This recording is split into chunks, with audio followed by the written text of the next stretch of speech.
কিংবদন্তি শিল্পী আশা ভোসলের একটি দীর্ঘ ও বিরল সাক্ষাৎকার আপনাদের সামনে তুলে ধরছি। একাধিক পর্বে থাকছে তার জীবনের নানা গল্প, স্মৃতি ও ভাবনা। সঙ্গে থাকুন। সাফল্য প্রসঙ্গের পরে আসছি। দীর্ঘ পথ পাড়ি দিতে ভয় পেয়েছেন কখনো? গান গাইতে গিয়ে ভয় পেয়েছিলাম একবারে, পঞ্চমের সুরে তিসরি মঞ্জিলের গান রেকর্ডিংয়ের আগে।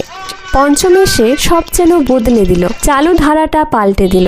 আজা আজা গানটা তুলতে গেলাম, কিছুতেই দেখি গলায় ওঠে না। প্রায় যখন আত্মসমর্পণ করব ঠিক তখন পঞ্চম বলল, আর একটু চেষ্টা করে দেখো, না পারলে না হয় সুরটা বদলে দেব।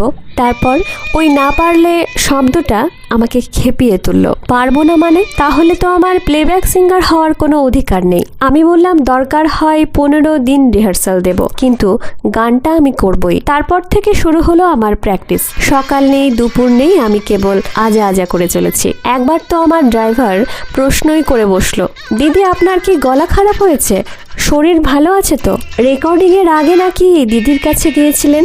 দিদি অর্থাৎ লতা মঙ্গেশকর। দিদির কাছে না গেলে বোধহয় রেকর্ডিং করতে পারতাম না। দিদির অভিভাবকত্ব বরাবর এভাবেই আমাকে ও পরিবারের অন্যান্যদের পথ নির্দেশ করেছে। সেই ঘটনাটা যদি খুলে বলেন। রেকর্ডিংয়ের আগে কিছুতেই আত্মবিশ্বাস পাচ্ছিলাম না। একবার মনে হতে লাগলো ছেড়ে দিই, দরকার কি লোক হাসানোর। কি করি ভাবতে ভাবতে চলে গেলাম দিদির কাছে। গেলাম, কিন্তু সংকোচের জন্য কিছু বলতে না পেরে ঘুরঘুর করতে লাগলাম। টের পেয়ে দিদি জিজ্ঞেস করলো, কি রে আশা, কি হয়েছে? তখন সব খুলে বললাম দিদিকে। মন দিয়ে সব কথা দিদি শুনলো। তারপর আমাকে টেনে নিয়ে গেল বাবার বড় ছবিটার সামনে। আমার তখন বেশ জড়সড় অবস্থা। দিদি বলছিল, তুই না মঙ্গেশকর, পারবি না কি রে? আমি বলছি তুই যশস্বী হবি। দিদির কথার মধ্যে যেন কি ছিল, বিশেষ করে তার বলা মঙ্গেশকর শব্দটার মধ্যে। সারা শরীর রোমাঞ্চিত হয়ে গেল আমার। চলে গেলাম রেকর্ডিংয়ে। খুব খারাপ গাইনি বোধহয়। টেকের পর পঞ্চম এসে 100 টাকা পুরস্কার দিয়েছিল।